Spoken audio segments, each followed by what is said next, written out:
Hey, what's up guys, welcome to the first ever video going on this channel, Film Fanatic. Now I'm going to leave all the introduction stuff for another day, and we're going to start off this first video with the top 5 films that I would recommend you guys go and see. At number 5 guys, we do have Fantastic Four, the remake of the 2004 film. Now already before the film's even been out, Fantastic Four has been slated by critics everywhere. Now I don't really understand why. The trailer released didn't release loads about the plot, it set the story up well, it set the characters well, and it made the film look good, it made the film look half decent. So why it's getting panned already, I'm not quite sure. I think they made some terrific cast calls in regard to this film. They've got Miles Teller, who I'm not going to lie, I haven't seen loads of, but I have seen clips of him in other films and he looks very talented. He's playing Reed Richards a lot different to the original way in the 2004 film, so it definitely makes the films look a bit different, makes them feel a bit more comfortable and may hopefully suit a younger audience. The next cast call that I think has been a good choice is Jamie Bell playing Ben Grimm, or The Thing. The reason I think it's as good is because Jamie Bell is a very talented actor. He's still quite young, so he could hopefully carry this on maybe for a few more movies. Jamie Bell is very talented. I watched him in Billy Elliot, he was in Jumper, he's won a few Cannes Film Festival awards for his smaller films. He is a very talented guy, and I'm glad he's finally getting this huge stepping stone to hopefully go into bigger and better things that I think he really deserves. Kate Mara is playing Sue Storm, or the Invisible Woman. Now, I'm not too confident with Kate Mara, haven't seen her in loads of other stuff. She might be terrific, I just don't know. But is she quite ready to jump into such a big genre and such a big movie franchise as Marvel and the Fantastic Four?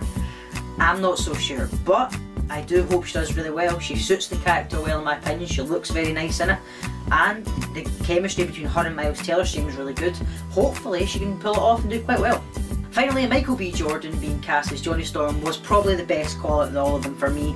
I think that the fact that they went with a kind of cooler, more laid back kind of guy, not saying that Chris Evans wasn't, Chris Evans did play the character very well, but the fact that Michael B. Jordan's came in, he's made a little bit more sarcastic, but also a little bit tougher, just a little bit more serious than Chris Evans played it, which I think is perfect suit for the character. Michael B. Jordan, talented actor, and this is obviously kicked on to him being in the new Rocky movie, Apollo, playing Apollo Creed's son.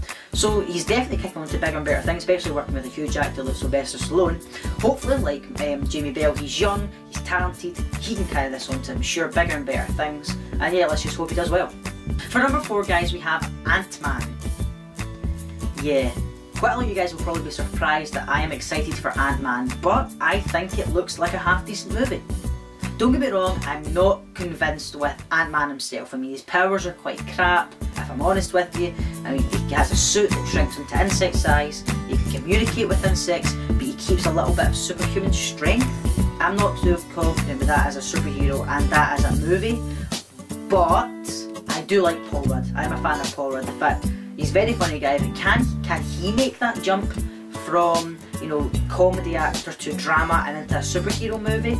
Not too sure. Now, if you're not familiar with the storyline for AntMan, basically Scott Lang is a burglar who was arrested and sent to prison and is then hired by the government to become this superhero to clean the streets. But as this is focused on a comic book, there's always twists and turns. Scott Lang, Paul Rudd's character, wasn't actually the original Ant-Man. It was in fact a guy called Hank Pym, who in the film is the guy who trains Scott Lang. So the fact that they've not made the original character the main character in this movie makes it very interesting, and hopefully it will be a very enjoyable movie, which the trailer really has built it up to. For number 3 on my list guys, I have gone with Star Wars, the continuation of the incredible Star Wars saga. Now it is, I think, 40 years since the last one. I think it was the 70s the last one was, so it's going to be so weird to see how everything's changed.